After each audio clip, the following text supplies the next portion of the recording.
ক্রিকেটের মান উন্নয়নে গ্রাউন্ডস ফ্যাসিলিটি, কোচিং ডেভেলপমেন্ট, ভালো মাঠ প্রস্তুত এবং একটি হাই পারফরমেন্স সেন্টার তৈরি, এই 4টি বিষয়ের উপর বিশেষ গুরুত্ব দিচ্ছে বাংলাদেশ ক্রিকেট বোর্ড বিসিবি। নারায়ণগঞ্জের ফতুল্লা স্টেডিয়াম পরিদর্শনের পর ক্রিকেট অবকাঠামো উন্নয়নের কাজ দ্রুত শুরু হবে বলে জানান বিসিবি সভাপতি আমিনুল ইসলাম বুলবুল। এ সময় বুলবুল জানান, দীর্ঘদিন ধরে অবহেলিত ফতুল্লা স্টেডিয়ামে দ্রুতই আবার আন্তর্জাতিক ক্রিকেট ফিরবে এবং অন্তত 20টি উইকেট বানানোর পরিকল্পনা রয়েছে তাদের। এবং এই মাঠটার কথা মনে হলেই কিন্তু আমাদের মনে হয় যে এখানে আন্ডার-19 সেমিফাইনাল হচ্ছে, এশিয়া কাপ হচ্ছে, শাহরিয়ার নাফিস 100 করছে অস্ট্রেলিয়ার এগেন্স্টে। সেই মাঠটার যে আজকে এই অবস্থা, এটা অত্যন্ত দুঃখজনক।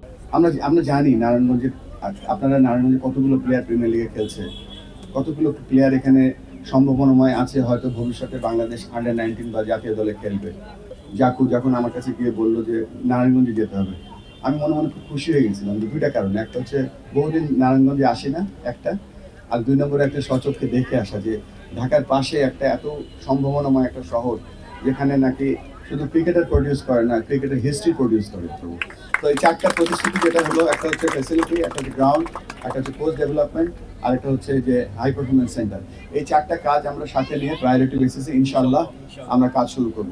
ক্রিকেট ও ফুটবল দুই জায়গায় নারায়ণগঞ্জের খেলোয়াড়দের অবদান ও সাফল্যের জন্য কৃতজ্ঞতা প্রকাশ করেন বিসিবি সহসভাপতি নাজমুল আবেদিন ফাহিম। স্টেডিয়াম পাশাপাশি একটা মাঠ, যে দুটো মাঠে আমরা কিন্তু প্রথম শ্রেণীর ক্রিকেট হতে দেখেছি, তাতে বোঝা যায় এই স্টেডিয়াম বা মাঠের মান কোন পর্যায়ের।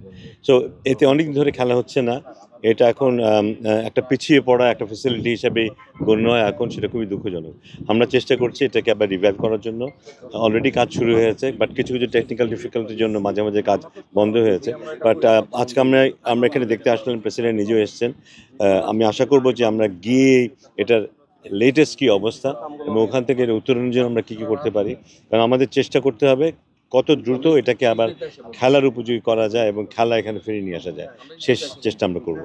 এ সময় জামতলা স্টেডিয়ামের সংস্কার ও রক্ষণাবেক্ষণের জন্য সরকার থেকে 1,64,00,000 টাকা বরাদ্দ আনা হয়েছে বলে জানান নারায়ণগঞ্জ জেলা প্রশাসক। ফাইনাল টুর্নামেন্টে এসেছিলাম, আমি স্টেডিয়ামের যে অবকাঠামো, যে অবস্থা দেখে আমার কাছে সত্যি আমি খুব হতাশ হয়েছি যে নারায়ণগঞ্জের মতো জেলার একটা স্টেডিয়াম এই মানের, এটা তো আসলে কখনো আমার কল্পনায় ছিল না।